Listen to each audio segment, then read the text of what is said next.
Welcome to Amtgard Leadership University. This panel is going to be all about fighting tournaments. We're sitting here at the Gathering of the Clans 2017, and we're going to be sitting with Anatole, Brennan, and Glen, and we start really exploring not only what types of tournaments are, but really how to set yourself up for success as a future tournament organizer or even participant. As with other Amtgard Leadership University panels, we're just going to ask each of you to introduce yourself and give a couple of highlights that you want to make sure that we cover as we go across the next 45, 50 minutes and talk about, again, how to organize fighting tournaments. Starting with yourself. I'm Anatole Stroke. I fight out of Dragonspine in Santa Fe, New Mexico, Wormspire. Been playing for like 17 years or something like that. I would like to cover, I think tournaments are becoming really interesting, and I think that they're developing across the game in some really cool ways.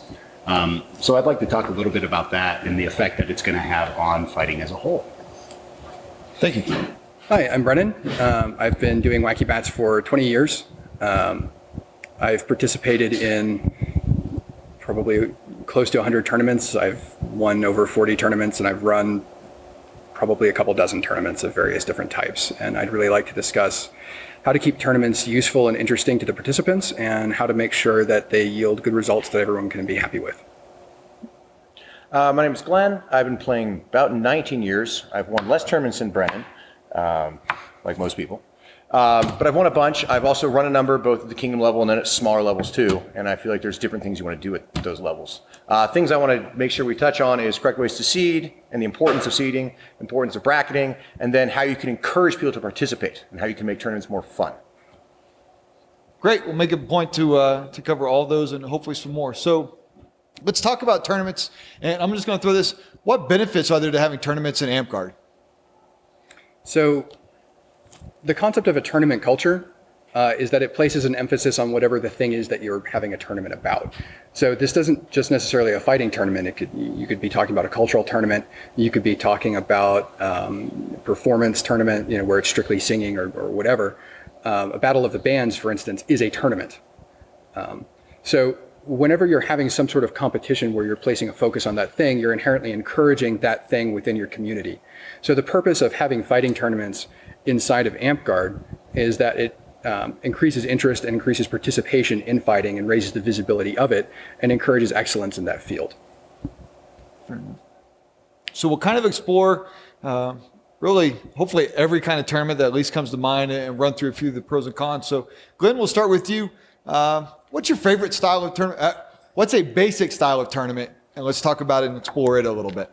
Well, my favorite style is one of the fundamental styles is the Warlord Sports style tournament. Stand by for a coupon code to get 10% off later. And the advantage of the Warlord Sports tournament is it emphasizes fun. Right? Because in a normal tournament, if you have to say it's bracketed, right? You fight at a round, then you go sit down. Even if you won, you go sit down and you watch a bunch of other people fight. And there's a lot more sitting around than there is fighting, even for the person that wins the tournament. Whereas the Warlord Sports style, the way it works, for those of you not familiar, is you have a bunch of pools where you basically do an Ironman, which is the winner stays, and there's a line of people, you just go and fight, the winner stays. And what you're doing is you're counting kills. After a certain time limit is up, you see who has the most kills, you take the top 8 of those people, put them into a bracketed tournament, and go. And that gives you a couple benefits. One, everybody gets to fight, right? If you're the worst fighter in Amtgard, you're not going to get one fight and then be out of that bracket. You're going to get a bunch of fights as you go through the line. So that's one of the big advantages. The other advantage is that it has seeding built in because you don't know from who got the most kills who your seeds are. So you don't have to worry about, oh, is this guy better than that guy? You've got actual performance metrics. Okay. Anatole, favorite tournament style? Yeah, I mean, I think right now, probably the Warlord Sports tournament, not to just chill that. I really do just like straight, hashtag Warlord Sports.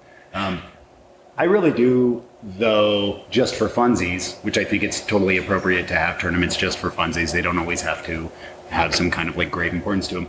I like just the straight who can get the most kills in a certain amount of time without maybe the brackets going on afterwards. Those are just fun.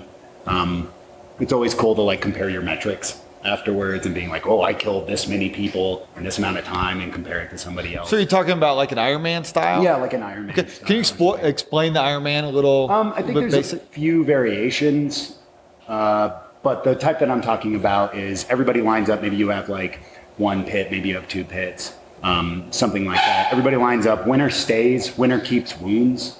Typically, in those types of situations, I think there's some Ironmans that don't do that. I've played in both. And then you set like a 45-minute timer, an hour timer or something like that, and you just, whoever gets the most kills, a Reeve will record. It's a lot easier if people call out who they got killed by as well. But I like those. I think those are fun. I think they kind of test some different like aspects of athleticism and stuff in fighting.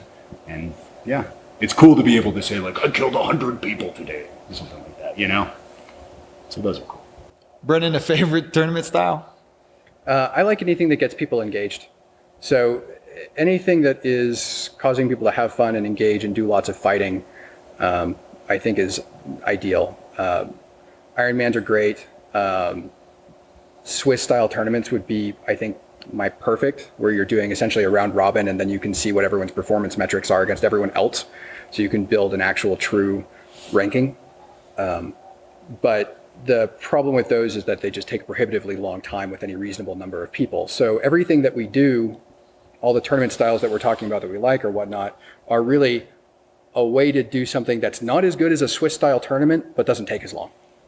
And it's useful to start from that as a basis, because ideally the concept is we would want everyone to fight everyone else and we'd record the results and create an actual hierarchy. You can't do it, it takes too long. So barring that, anything that keeps people active, moving, and engaged with the tournament is what I would prefer. And there's a lot of ways to do it, but Ironman is a common way. Okay, so let's talk about Ironman tournaments a little bit. Sounds like engaging is a key point. So any additional pros or cons to the Ironman? We'll stick with pros for now. And what are some other benefits to the Ironman tournament? Everyone gets to see where they fall out. So at the end of a tournament, if you have participated in the tournament for 30 minutes, you run your bracket for 30 minutes, which is, if you're doing a number of brackets like sword and board, Florentine, single sword, 30 minutes would be probably too much. Maybe you do 15 or 20 with more rings. But after your period of time, probably everyone's going to get a kill at a minimum. Most people are going to get some number of kills.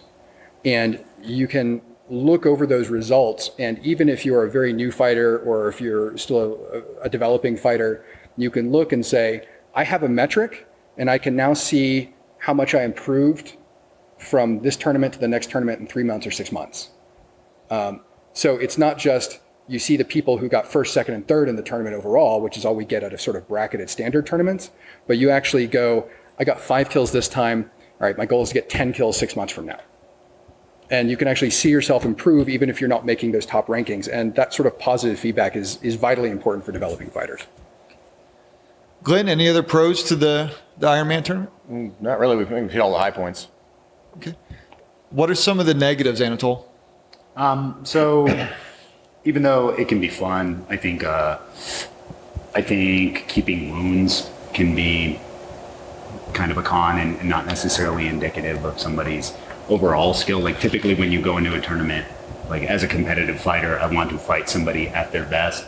And if somebody's lagged or if somebody is armed, that was their mistake, right? But like I want to experience the full depth of their abilities. And if you're keeping wounds or something like that. Also, I think that Ironman tournaments can get a little wacky at times as far as who's fighting who. Like you can't seed an Ironman tournament. Like you just go in and do your thing. And I think seeding is very important. So I think when an Ironman tournament is run on a larger like kingdom level, that's definitely like not indicative of really your top stick or your fighting ability. So, and I've seen it done that way. That's why I bring it up. So that can be a con. Okay. And just to expand on that a little bit, Yeah. that's why it's where the Warlord Sports style does an Ironman to sort of generate that data and those sort of general rankings to separate your top 8 from the pack. It's normally there's a real clear drop off. So, and then you do the brackets, which are really good at telling you exactly who is the best out of this small pile of people. So that works really well for that. I would say that one of the big cons for doing Ironman tournaments or Warlord Sports style tournaments or anything like that is don't make any plans for the rest of the day afterwards. Yes. Because they will wear your ass out. That's just it. I mean, you're going to especially if you're doing well. At Keep, or Known World War, they did a Warlord Sports style tournament, and over the single sword bracket, I killed something like 78 people across 25 minutes. So if you break it out, I was killing someone like every 15 seconds. That's a lot of work. I was just done. That was the end of the day for me. Is there a sweet spot on Ironman if I'm going to do multiple fighting styles? Like, what's a good rule of thumb then as an organizer if I'm going to do, I think 5 is kind of a typical crown qual kind of event. So if I was going to adopt Ironman tournaments for my crown quals, or if I'm going to run Warlord Sports, 30-minute brackets, 10-minute brackets, is there what are some of the considerations I need to keep in mind, Glenn? Generally about 15 minutes. If you do 30 minutes, you're not going to get through 5 brackets. You're going to have like 3 athletic guys or women fighting, and everybody else is going to be laying on the ground, gasping for air, especially at this altitude. So about 15 minutes. Another important thing to keep in mind, do you mind if I expand off your question to other cons? Please. Okay. Another important thing to keep in mind is that you need to have enough rings that you don't just have your good fighters dominating a ring. We ran an Ironman once. We had 3 rings. We had 2 extremely dominant fighters. It was Tato and Jay Lee. Tato killed 98 people in 15 minutes. And Jay Lee got 97 people in 15 minutes. People's spirits were broken, right? And that's one of the big drawbacks is you've got good, really dominant fighters who are much better than the other people in the tournament. That's just, you go in, you die, you go in, you die, you go in, you die. And it's super quick. And since those good fighters are looking to get high numbers of kills so they can be seeded, in a Warlord Sports tournament, or they're just doing it to win the tournament, they're not looking to get a fair fight or make sure the guy has fun, or they're looking to kill that guy and move on. And so you can really break spirits. We had, I think, 20 people drop out of that tournament just because they were tired of losing over and over again. And we had one ring that was, less contested, but that was, everybody who wasn't those 2 guys was going there. So even that ring was tough and had a long line. The other thing, if you have too few rings. I was going to say, so what's the right number of rings? Usually it's 1 less than you have good fighters, right? People who are going to dominate a ring, so that those good fighters have to go kick each other out of the ring, because that cuts down that person's just holding it down. And sometimes they'll simo, and that lets 2 fresh people go in, right, and freeze up the ring. So that's generally the problem. Of course, if you got, in that case, I had 2 really dominant fighters. I can't do 1 ring, right? Because then it's going to take forever. And so I didn't have a good solution. You guys may have a better solution for that, but I didn't have a good solution in that particular instance. I didn't think it would be that bad. I hadn't seen it go that way before. Yeah, my metric for that's actually a little bit different. My rule of thumb is I want people to fight every so many minutes at a minimum. So if I've got, if my goal is that everyone should have an opportunity to fight every 2 minutes, and my fights run, generally about 15 to 30 seconds, right? So I'm going to go through a fight every 30 seconds per ring. And then I only want my lines to be like 8 people deep. So I take the number of people that I have in the tournament, I divide it by 8. That's my number of rings. The risk sounds like that could require a pretty high number of reads, right? I mean, so. It could, depending on what you're doing, but what we're talking about is the more people that you have, the more rings you need, but also generally the more support staff you have because you've attracted that many fighters. So, if you assume that you've got one non-com, one strict non-com or something for every, 5 fighters, well, it's not that big of a deal to find another set of Reeves for this ring or whatever.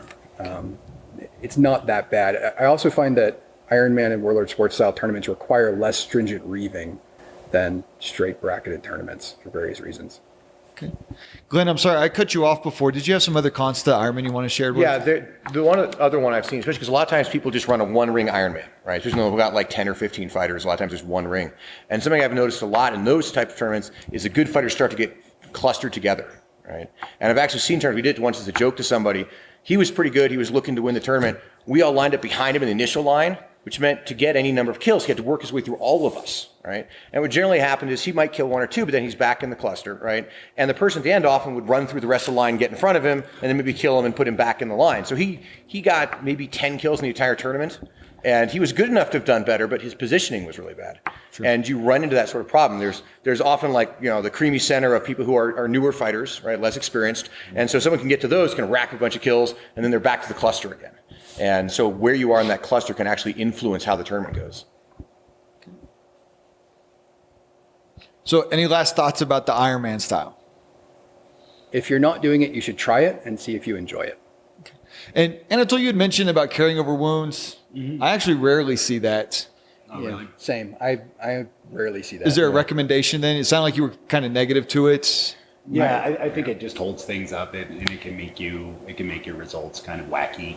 It makes it more random. And Yeah. removing randomness, removing chaos from tournaments is the ultimate ideal. You want to achieve everyone's ideal placement and results. Yeah. So anything you can do to minimize that is good. Kind of like you were saying about the support staff. I think that's kind of a good thing. The more support staff we have, even if it's somebody that's just like running and getting water and hydrating people, especially in an Ironman, like we mentioned, you can get worn out, so having somebody there that provides constant hydration is important. So I actually, on the wounds kill, I'd say if you want to run it for a little bit more fun, the wounds kill makes it easier for the less experienced fighters to get in the ring for a round or two. Wounds kill? For wounds carry. Retaining wounds. Retaining, sorry. Yeah, retaining wounds. Okay. I was like, and whoa, wounds kill, that's yeah. hardcore. We play really hardcore. Nothing but legs. Yeah. But again, also I come at from the point of view that you shouldn't give out orders of the warrior for Ironmans. Yeah. Because it's too easy to get a streak on people who are much less skilled than you, right? It's like, oh, there were 4 warlords in the tournament. There were 80 people, though, and I streaked to 20 on the 20 newbies that came out last week, right? Shouldn't say newbies, newer players. I actually disagree with that. I think Ironmans are a fantastic excuse to give out low-level orders of the warrior for people who've improved their performance over the last set of tournaments, or to recognize people who don't have anything but do reasonably well. And I mean reasonably well in the sense that they get a few kills and they're somewhere near the middle of the pack and they don't have any orders of the warrior. Give that guy something. You can give out low-level orders of the warrior for battlefield performance. That is battlefield performance. And it's nice because it gives you an opportunity to see how people are doing other than, well, that guy got knocked out in the first round, we can't give him anything. So just before we transition to the next one, there's a lot of conversations about the low-level orders of the warrior and, oh my gosh, we can't give them because you want those fighters to be respected, blah, blah, blah. Are you really encouraging actual battlefield prowess should be explored more for the lower-level orders? Yeah, I think low-level orders of the warrior, so anything up till certainly 4, possibly 5, you should really just be giving out for people demonstrating some low-level minimum competence, right? So a first level order of the warrior is just maybe you were the MVP of a battle game or scored a clutch point. Give that guy a first level order of the warrior if he doesn't have one, because that's a new guy who would probably really appreciate it. Yeah. And then, when you're talking about the 2, 3, 4, 5, give them to them not because they're doing phenomenally well, but because they're showing engagement and improvement. Awards exist to encourage people to do things at the low levels and to recognize people who are already doing things at the high levels. And I would say that if you are not giving out a reasonable amount of low-level orders of the warrior, you should be finding excuses to do it. Okay. Did anybody have anything they wanted to add? You mentioned that there's sometimes a culture of we have to protect good fighting and this and that. I mean, there just won't be good fighting if nobody is encouraged to fight, so I agree with that 100%. Yeah, and I kind of feel like to protect the good fighting kind of starts around the 5th order, right? Yeah. Because until then, you're kind of training them up and getting them interested and engaged. Yeah. So when I talked about not giving orders, I was really just thinking like the high orders. Sure. Right? Yeah. So a guy streaks at 21 in an Ironman, you shake his hand and tell him he's great. Okay. Sounds like we've got some weather rolling in. So if you would just do me a favor, remember, I'm trying to get you to speak all the way to the people way back into the windows. So if you would just speak up nice and clear so we can edit out the rain should it decide to fall on us here in a few. Okay, so let's move on beyond Ironman tournament. So we talked a little bit about brackets, kind of the staple and often the easiest thing to find resources on, right? So a lot of times it's an early start place. So,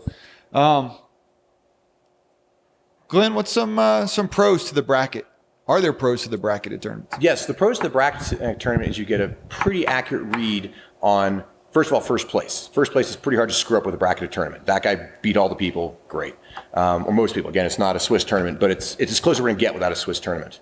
Also, it's worth delineating between a double elim and a single elimination tournament. Those of you at home who are not familiar with double limb does not mean 2 fights and best 2 out of 3. Double limb means if you lose, there's another bracket of people that have lost, and you can fight your way back up through the ranks to compete for first place. So a single limb, you don't have that. Once you lose your rounds, you're out.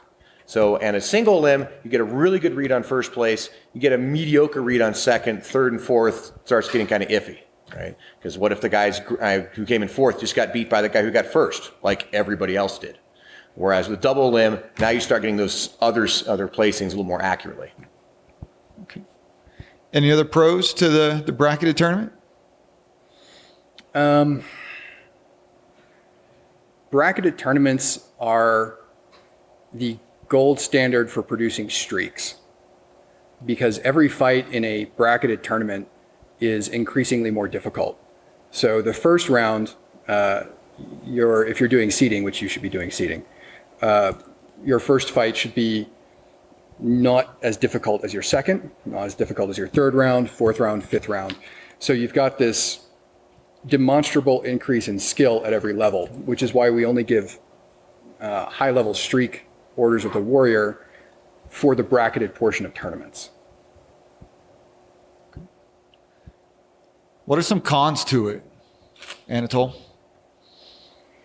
I'm personally not a big fan of the losers bracket thing, which often goes into like bracketed style tournaments. I don't know if that's necessarily a con, but I do think that some cons for that type of tournaments is when people give points for wins. I think that can, like we were saying, you really want to create the most like stable presentation of your fighting demographic. And when you do that, that kind of throws it off.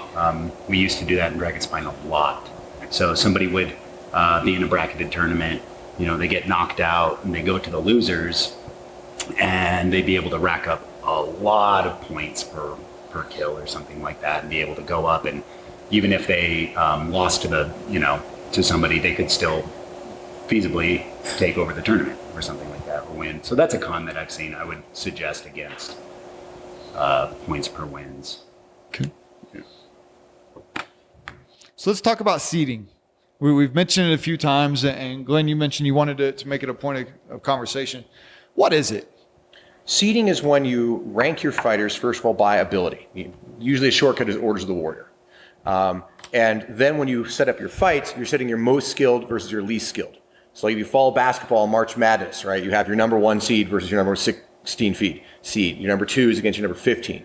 And the idea is you don't want to have your 2 best fighters, the guys who are usually going to place first and second, fighting in the first round and knocking each other out. So then only one guy gets points. And the reason that's bad is you could have a tournament where, say, Brennan and I fight in the first round every time, right? There's 4 brackets. I beat him in the first bracket because I'm better than him at sword and board. Brennan beats me in Florentine because he's better than me at Florentine. I beat him at single sword because I'm better at single. And then we open, he fights with a down spear and he's better than me, and he gets points. So we both got 2 wins and 2 nothings. And then, and because it's not seeded, there's somebody who's a very middle fighter, 4 is a warrior, but they're fighting all new people and they come in second every time. They're going to win the tournament, right? So depending on how your points are done, if we're doing a 5-3-1, we've each got 10, that guy's got 12. And that's not an accurate representation of where we are. So you always want to set up your seeding so that fights get progressively harder, but you start out with your best fighter fighting your worst fighter. But that's also one of the downsides of the tournament. Your worst fighters will get murdered at the beginning of the tournament and not have a lot of fun most of the time. I actually view seeding as a little bit differently.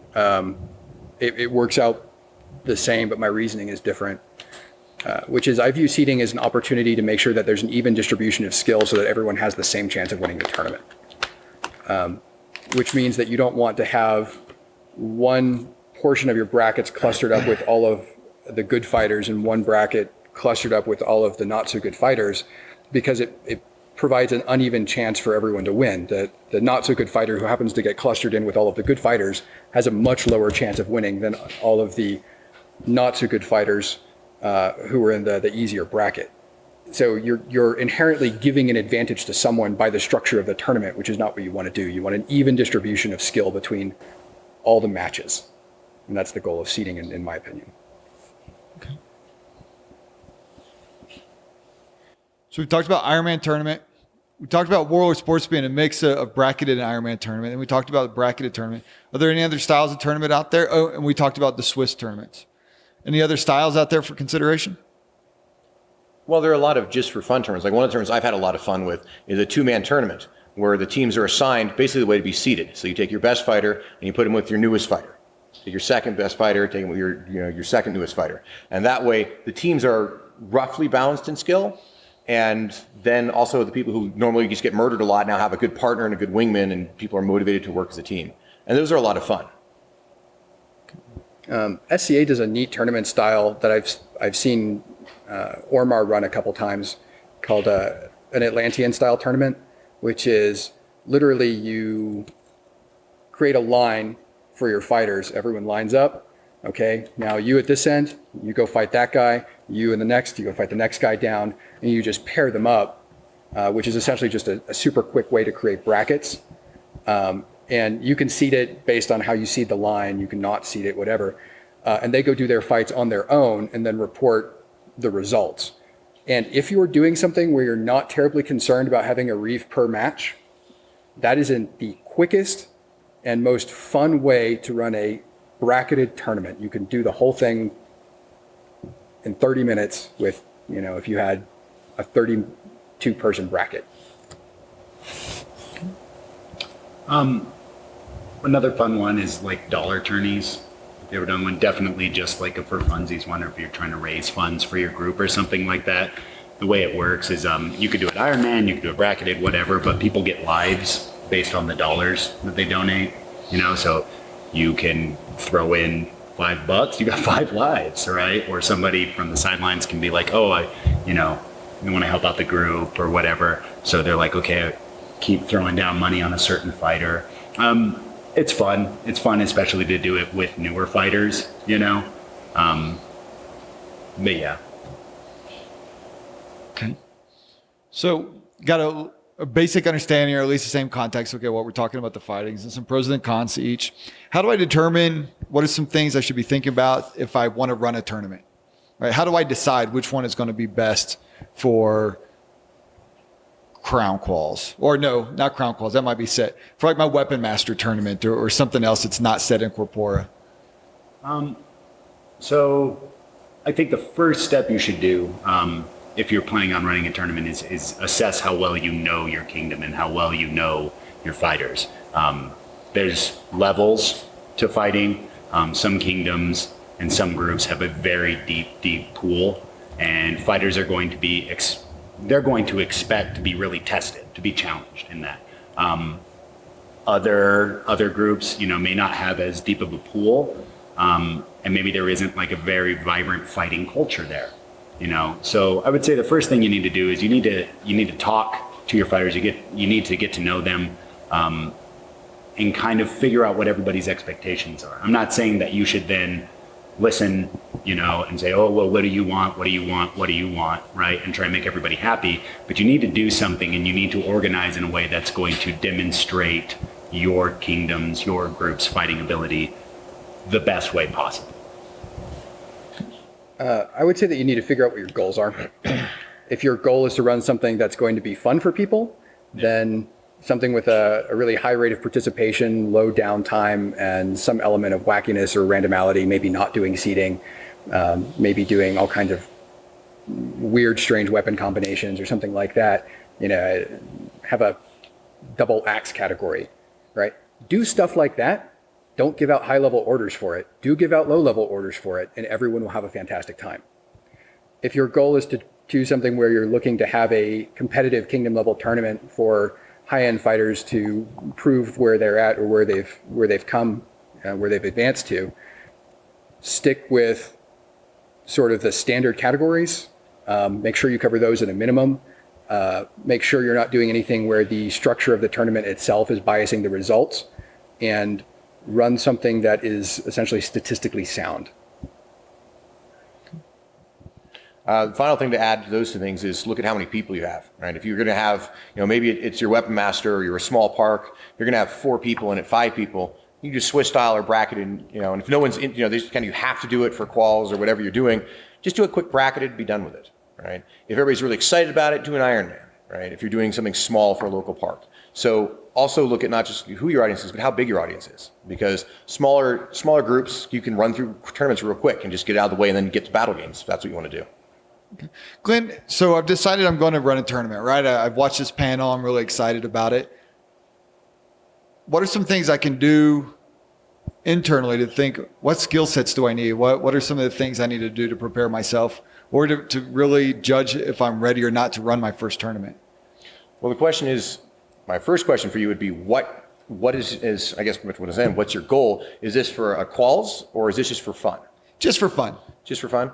I would look at what my park does when they go out and play battle games, right? If you haven't done it before, people are still out fighting in battle games, right? If your park's mostly spellcasters, right, and they're not taking weapons, they're all playing verbals and spell balls and daggers, maybe one guy with a sword or something, then you're going to want to look at somebody who's going to let them try out new things, right? I'd run an open Ironman.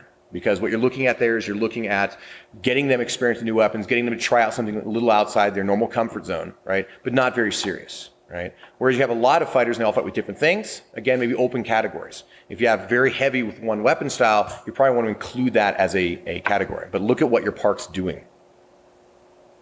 From a skill set perspective, in order to run a tournament, you need an administrator capable of setting up brackets or recording points. You need a herald capable of announcing fights and getting people to their rings on time. And you need some number of reeves, depending on how serious your tournament is. You need really good reeves or just people that can adjudicate and say lay on. Yeah, from a very practical point of view too. If you're that person that wants to run a tournament, I would also just encourage you to go online and see what resources are available to you. There's all sorts of bracket and tourney applications you can throw on a tablet or a phone or something.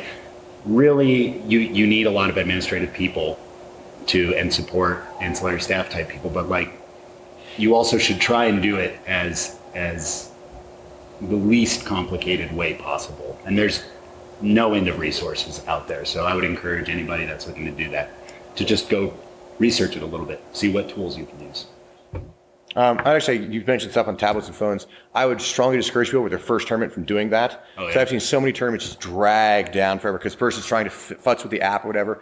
Print out, if you're doing bracket or something, print out bracket sheets, pen, paper, really easy, and you can scribble down names. If people have a lot of similar names, you're bad with names, give everybody a number, right? You're number 7. When you win, say 7, right? And that way it's really easy and you can just go. And you don't have to constantly be futzing with your phone, your app. When I need to type your name in, you just want a bracket, etc.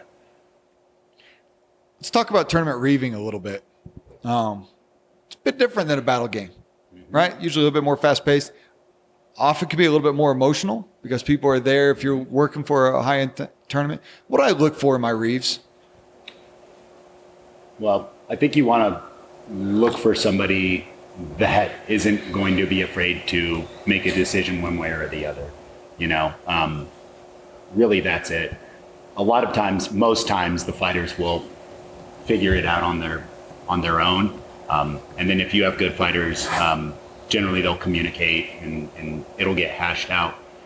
But first and foremost, you need to find somebody that probably isn't like a company bro of people in the tournament, somebody that has no problem just saying no or yes, or you win or not.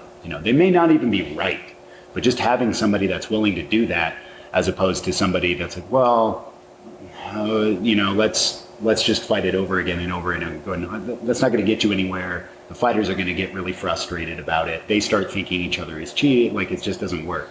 So first and foremost, you need to have somebody that's willing to make a decision. Battle game reeving is completely different from tournament reeving. They're not the same skill sets. You can have someone reeve tournaments who does not understand the rules of Amtgard. You cannot have someone reeve a battle game that does not understand the rules of Amtgard.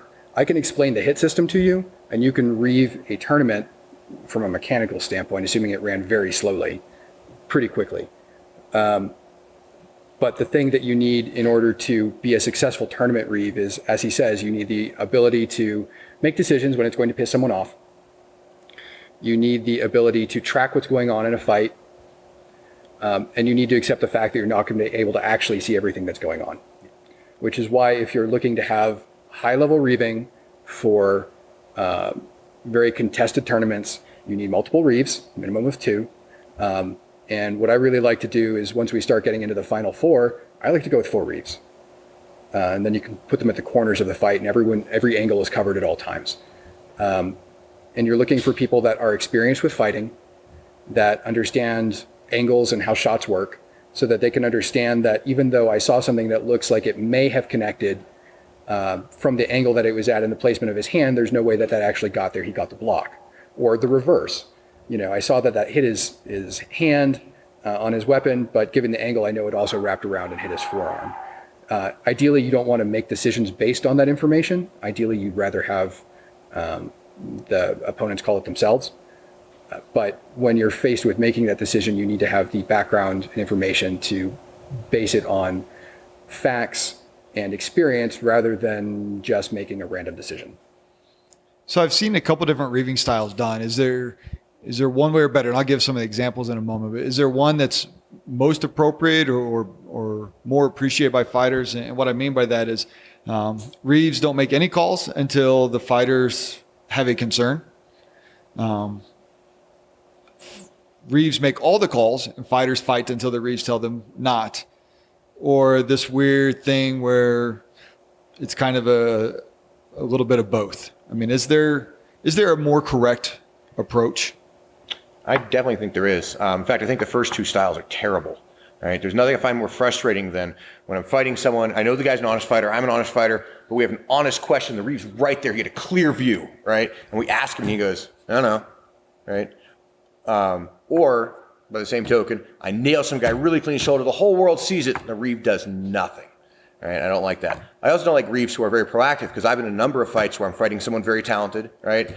We know what's going on, and the reeve doesn't. And the reeve makes a call, which we have to abide by, and neither one of us likes it, right? I want a reeve that is going to basically, if you ever watched hockey a lot of times when there's a penalty right, some guy does something wrong, but it doesn't affect the team that currently has the puck. In other words, the guy that's winning is not affected, right? So basically, he's noted there's been a foul, right, a mistake, right? But he doesn't stop the play, right? And that's actually the way I reeve. So like if these 2 guys are fighting and Brennan hits Anatole in his left arm, they're fighting Florentine, right? And Anatole doesn't take it, I won't stop the fight immediately, because that may interrupt Brennan's advance and Brennan may be winning. But if the fight ends, so Brennan hits him in the shoulder with his right and Anatole simultaneously wraps him in the hip with that dead left arm, I'm going to say, Brennan wins. Anatole, your arm was dead from the shot, the previous shot. Sure. And that way, it doesn't disrupt the fight. Because I've actually lost fights that I was winning because the guy blew off a shot, but I was ready to finish him. They stopped the fight, made him, in one case, take the leg, reset it, and now he has time to recover, and I have to, start all over again. So that, to me, is the ideal way to reeve. You see the problem, and unless it's a kill shot, you don't say something until, that affects the fight. From my perspective, when I'm reeving, and what I prefer when I'm being reeved, is to give the opponents an opportunity to do the right thing on their own.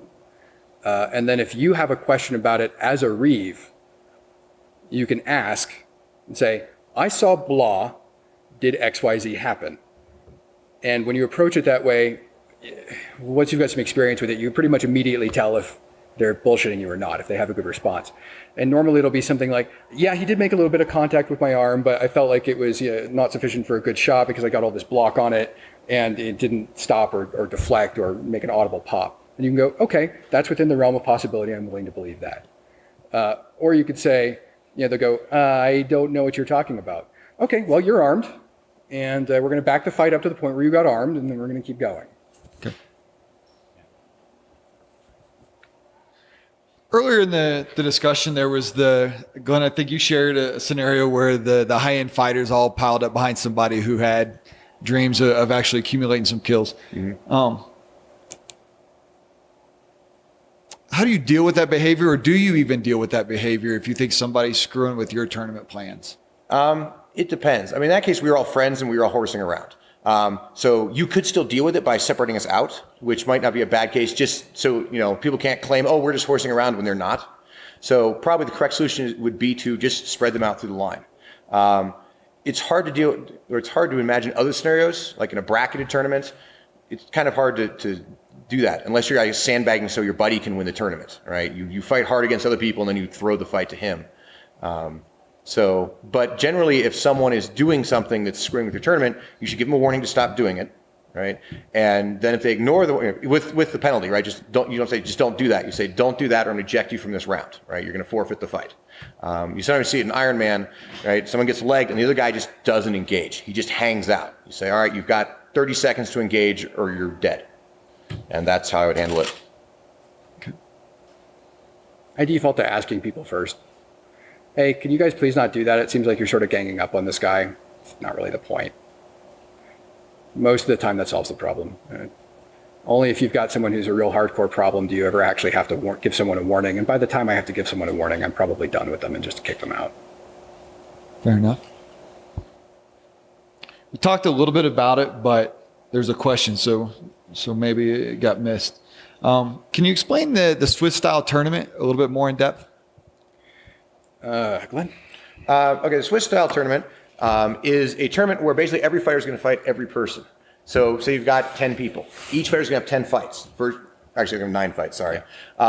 So, for example, I'm a fighter. I'm going to fight every person in this room, right? And I keep track of which ones I win, right? And then everybody's going to do the same thing. Everybody's just going to fight everybody else. And then you look and see who has the most wins, right? And that's basically how you figure out your placings. Okay. Also talked a little bit about scoring computations. Anatole, you mentioned Dragon Spine used to do a math system where you accumulated points as you won.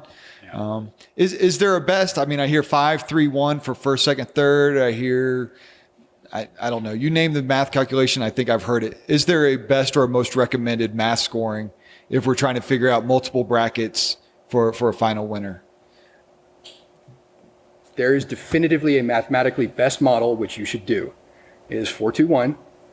If you want to seed out to 4th place, you can give them a half point.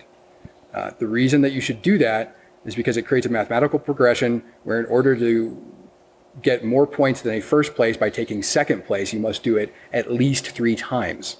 So for instance, if you get first place, you get 4 points. If you get second place, you get 2 points. In order to actually get more points than someone who got first place in something, you would have to get 2 seconds and then something else. The goal for our tournaments is to reward people who have consistency, but also to reward people who have excellence at the things they are doing. If you want to do that, you need to make sure that having multiple second places is not actually more valuable than being excellent in a couple of things and being able to place, second and third in more things. So one last question. I don't see anybody write anything down, and this is obviously in reference to a lot of the current discussion and stuff going on. Would anybody like to share their thoughts on whether or not women's fighting as a separate category in a tournament or just general women's fighting tournaments as a whole? I'll throw that out there if anybody would like to share their thoughts. Yeah, sure. I think that if anybody wants to get together and run their own tournaments to promote community and to promote supporting each other and to promote just getting better at fighting, that's absolutely great. I do not think it's necessary or that we should segregate like weapon masters, crown quals, war masters, anything like that. Any tournament that is, I guess, a high level or a kingdom level or stuff like that. I just don't see the need to segregate out women or anybody, really. But if people want to run tournaments, like Clan or just at your park, and they want to do it to build community and to support each other, awesome. That's what fighting is all about. Glenn, you'd raise your hand. Yeah, that was basically my point too. I think they're a great tool for community building. If you go out and look at the ditch field, you can see women are underrepresented in that category. You go to a lot of tournaments, especially at the higher end, women are underrepresented in that category.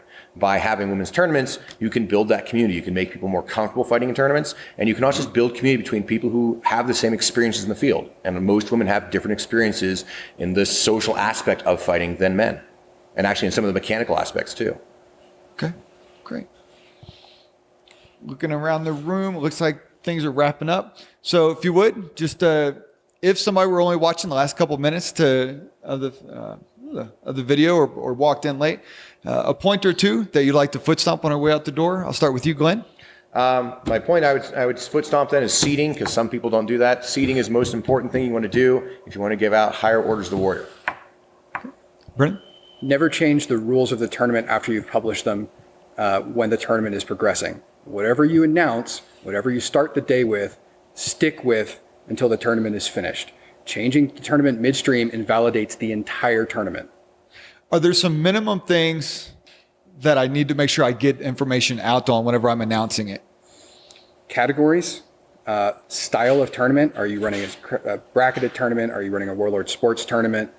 Required equipment, and scoring mechanisms. You should stick to those things. And of course, obviously things like when are we starting? When is sign up ending? Where is it being held? But I mean, that's sort of general. Sure. So scoring, style of tournament, expected brackets, and equipment required. Okay. Anatole? More from the fighter perspective, just communicate.